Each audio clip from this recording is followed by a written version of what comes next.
Media మిత్రులందరికీ నమస్కారం. మీ అందరికీ తెలుసు, కొద్ది రోజుల క్రితం తీన్మార్ మల్లన్న గారిని పార్టీ నుండి సస్పెండ్ చేశారు. ఈ సస్పెన్షన్ పూర్తిగా ఒక అర్థం లేని, వివేకం లేని చర్య. ఎందుకంటే కాంగ్రెస్ పార్టీకి ఒక రాజ్యాంగం ఉంది. ఇది కాన్స్టిట్యూషన్ ఆఫ్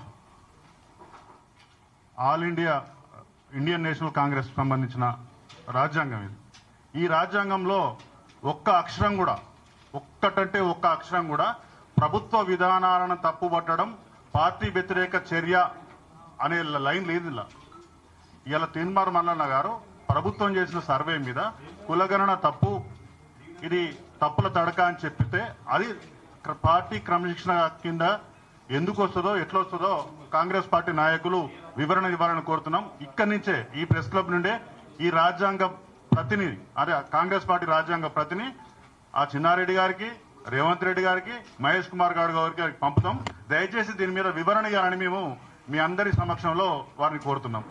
ఇకపోతే రాష్ట్రంలో కాంగ్రెస్ పార్టీ అనే కాదు, అన్ని రాజకీయ పార్టీలలో కూడా ఎవరైతే బీసీ హక్కుల కోసం, బీసీలకు దక్కాల్సిన వాటాల కోసం, బీసీలకు ఎదురవుతున్న సమస్యల కోసం మాట్లాడితే వారిని వెంటాడి, వేధించి, పార్టీల నుంచి సస్పెండ్ చేసి, పదవుల నుంచి తొలగించి ఒక బీసీ సమాజానికి ఒక సంకేతం పంపుతున్నారు. మీరెవరైనా గొంతెత్తితే భవిష్యత్తులో మీ పని కూడా ఆగో తీన్మార్ మల్లన్న లెక్క అవుతుంది అని ఒక హెచ్చరిక చేయడానికి మాత్రమే ఈ సస్పెన్షన్ అనే ఒక దారుణాన్ని వాళ్ళు ముందు పెట్టిండ్రు. కాబట్టి ఇక ముందులాగా తెలంగాణ సమాజం ఉండదు. తెలంగాణలో ఏ మూలన బీసీకి అన్యాయం జరిగినా కానీ యావత్ బీసీ లోకమంతా కూడా ఇలా ఆగ్రహంతో ఉన్నారు. ముందుకు వస్తారు, వాళ్ళందరూ కూడా అండగా నిలబడతారు.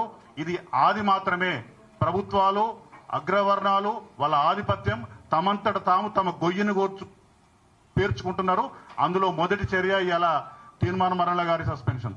తీన్మార్ మల్లన్న గారి సస్పెన్షన్ మొదటిది కాదు, కానీ ఇది చివరిది కావాలని మాత్రమే మేము కోరుకుంటున్నాం.